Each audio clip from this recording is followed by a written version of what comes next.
question 1.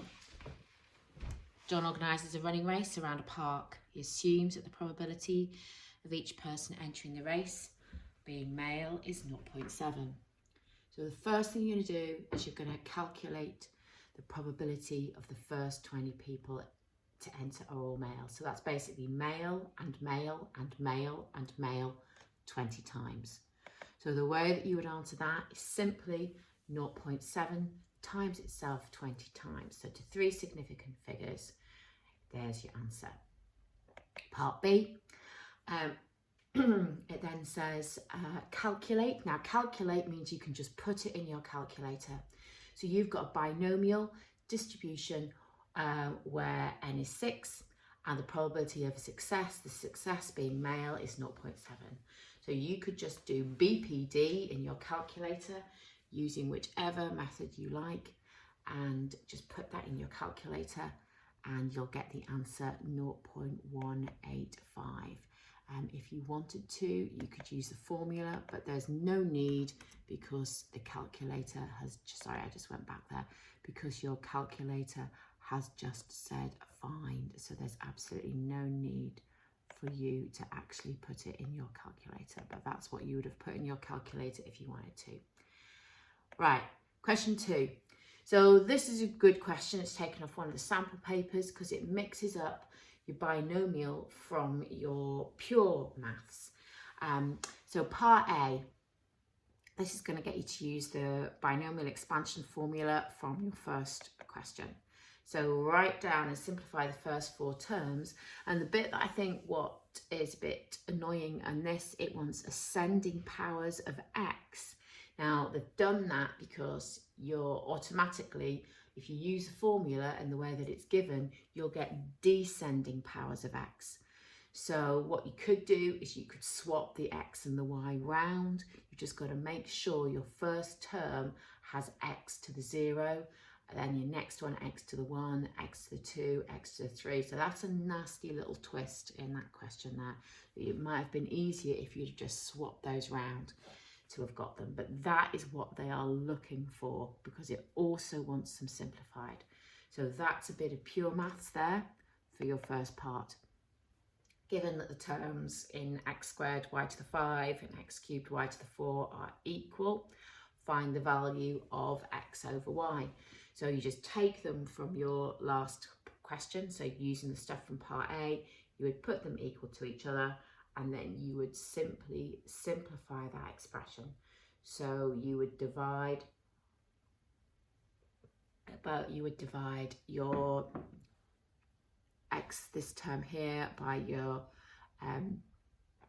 terms, and you would just end up simplifying that algebraically. So again, a bit of pure math there, not really stats. Here's where the stats comes in, and this I think really illustrates the show that in this new A-level. Show that means that you've got to almost give enough detail where it looks like you're not relying on your calculator, and that's what we've got to get used to. So if we digest the question, 7 appointments. So that means you've got a fixed number of repetitions, n is 7.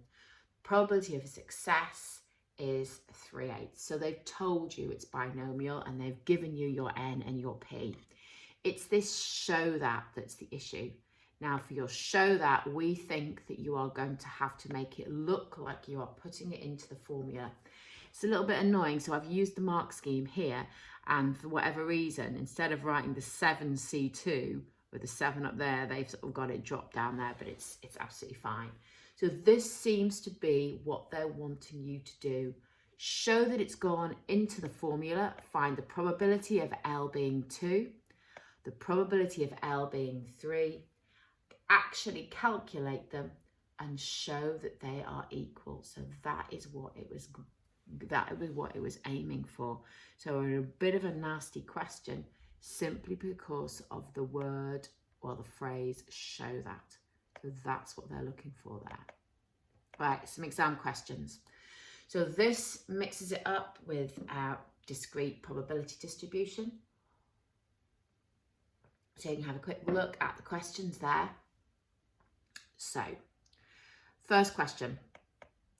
So first part, the dice is thrown 10 times. So the dice is thrown 10 times. So you've got n is 10. Find the probability that there are not more than 4 throws of which the score is 1. Now, the success is a score of 1. So P is a quarter. You want not more than 4. Now that means less than or equal to 4. Because it says find, you can just put it straight into your calculator. It's going to be a BCD. So you would do a BCD, N is 10, your probability of success is a quarter, and you're going to have less than or equal to 4, so 0.922. The next part's the probability that there are exactly 4 throws. So this would be a BPD, and your success is getting a 2. So the probability of getting a 2 is an 8th. So you would do a BPD, and that's going to give you 0.0230. Right, next question. So this first part is really good because it talks about assumptions. It talks about the assumptions, and we need to be clear what we mean by the assumptions for a binomial. We know there are 4 conditions. Okay, you've got to have a fixed number of repetitions. You've got that there. And you've got to have success or failure. You've got that there. It's these assumptions that are often asked. So let's look at the first question. The assumptions, okay, so a suitable probability distribution is the binomial, and your parameters are n, your fixed number of repetitions, which is 5, and your probability of success, which is 0.3. Your assumptions are the probability is constant, and that must be put in context. So the probability of your gift is the same for all packets here, and the independence. So whether a packet contains a gift is independent of other gifts. So it's these two that are your assumptions necessary, and they tend to be the things that don't really happen in real life. So we tend to assume them to make the binomial a valid model. Okay, we're now assuming those. So you've got this binomial model, and these are straightforward and can be, because it says find, right, that means just put it in your calculator. So the probability of x is less than or equal to 2, that's a BCD. And then the probability of x equals 2 is a BPD. So those questions wouldn't carry very many marks, but they're necessary for part 3. Part 3, now this is a much more nasty question. Find the probability that in the next 7 weeks, okay, so they're now looking at, it's a new distribution. N is now going to be 7. There are exactly 3 weeks in which Jan receives exactly 2 free gifts. Now, a lot of information there. We've changed the definition of a success. A success is now getting exactly 2 gifts. So your probability of x equals 2 from the previous part is going to be your success. And we now know that that's 0.309. You calculated that in the last question. You want exactly 3 successes. So I'm going to call this new thing y. We want the probability of y equaling 3. Again, it just say find, so you can put that in your calculator. It's a BPD, so it's going to be 0.235. Question 3. So you told that x is distributed binomially, n is 10, p is 0.6. Find the probability of x equaling 8. Well, that's actually going to be quite straightforward. And B, not as nice. Find the probability that the 8th success is on the 11th trial. So your first question is absolutely fine, BPD. So you would just put that into your calculator, totally straightforward. It's this next question, part B, that's more tricky. This means if the 8th success is on your 11th trial, that means there must have been 7 successes in the first 10, and then you get a success on the 11th trial. So if you've got 7 successes in the first 10, that means you want the probability of x being 7 when n is 10. So you will use your BPD, and again it says find, so you don't have to justify it, you can put it in your calculator. You'd use BPD where x is 7, n is 10, and your probability of success is 0.6, and that works out to be 0.215, and means multiply. I've got like a times, that's supposed to be a times sign there, and means multiply. So you would then multiply that by your chance of getting success. So you've got your 7 successes in the first 10 and the success on the 11th, so 0.129. Okay, sorry about that. Okay. Question 4. So question 4, just scoot back there. So an exam question. On average, 25% of packets for certain kind of soup contain a voucher. Kim buys 1 packet of soup each week for 12 weeks. Number of vouchers she obtains is denoted by X. So state the 2 conditions needed for X to be modelled by that distribution. Now again, that will be probability constant and independent events. So here it is here. The probability of containing a voucher is constant, and your packets are independent of each other. Right, next one. Part 2, find the probability X find. Okay, you don't have to justify it at all. So that's a BCD. So you would put your information in, you know n is 12, and you know the probability of success is 0.25. So that's just putting it in your calculator. Here, we're now going to twist it a little bit. Question 3. To get a free gift, you need 7 vouchers. So basically, you need to get a probability of X equals 7. Again, you would just put, that's BPD, using n is 12 and p is 0.25. That's fine. And again, but part 4, you can see lots more marks for part 4, 4 marks. It does say fine, so you can just put it in your calculator. You want to have had, you want to get your 7th voucher in the 12th week. So you need to have got 6 vouchers in 11 weeks. So suddenly you change your binomial distribution. You want n to now be 11. P is obviously still 0.25. So you need to get the probability of X equals 6. That will be PPD. 6 successes in 11 weeks. And then your 7th success on the 12th week. So you take your probability of getting 6 in 11 and times it by your last success. So there's your answer there. Okay, next question. Again, a wordy exam question. And the first part, okay, name appropriate distributions, obviously binomial, and you'd have your model. State the assumptions that you're going to have to make. So let's have a quick look at this.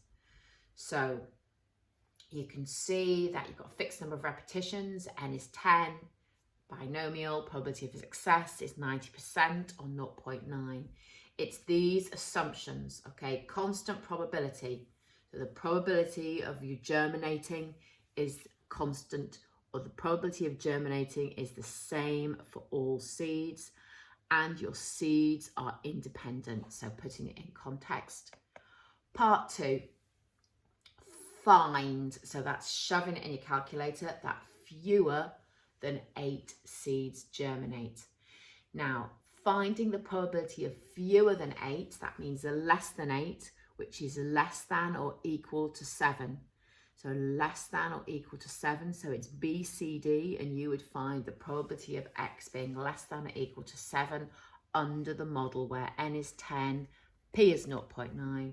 So obviously you're going to do BCD less than or equal to 7. So your lower limit is 0 and your upper limit is 7 in BCD. Right, part 3. Part 3 here is where it all becomes more challenging, and you can see that by the number of marks. It's got 4 marks. N is now 20, but the probability of a success is different. A probability of a success is where at least 8 seeds germinate. So we've got fewer than 8 seeds germinating, so less than or equal to 7. This is at least 8 seeds germinating. So 1 minus the probability that you worked out in part 2. So your probability of a success, which is at least 8 seeds germinating, is 0.9298, or in theory 0.930. You want the probability of greater than or equaling 19. Now, if you've got one of the new colour calculators, you can just put that in, can't you? But so you would use in your statistics mode, that would be your lower limit being 19, your upper limit being 20, and of course, N is 20, P is 0.928. If you don't have one of the newer calculators, you'll have to do that in Run, and it's going to be 1 minus the probability of, so obviously you're going, this is 19 and 20. So what you would have to do is you would have to rearrange that in BCD in Run to work that out. So last question. Andrew plays 10 tennis matches, either wins or lose. 2 conditions to make this a binomial. Obviously you've got the fixed number of repetitions and you've got success and failure. So instantly you'll be able to add your conditions to that. Probability of winning is constant, and the matches, the results of all matches are independent. Okay, assuming that these conditions are satisfied, define a variable in this context which has a binomial distribution. It's the number of wins, or it could easily be the number of losses. It's this next question that's going to bring in some algebra, so you're going to have to use your formula. You don't know the probability of a success. So you would, using your formula where N is 21 and the probability of a success is P, you will find the probability of X equals 10 and the probability of X equals 9. So what they've done here is they've let Q equal 1 minus P. So they've substituted into the formula, probability formulas, and they've put them equal to each other. They've then manipulated them algebraically. And then here they've written your Q back as 1 minus P. You could have put it in as 1 minus P at the beginning. What they're doing here, after this initial bit with the probability, with the binomial formula, this isn't statistics, this is pure maths. So you've ended up with a linear equation in P. It's not very nice, but you do end up finding your value of P. Thank you.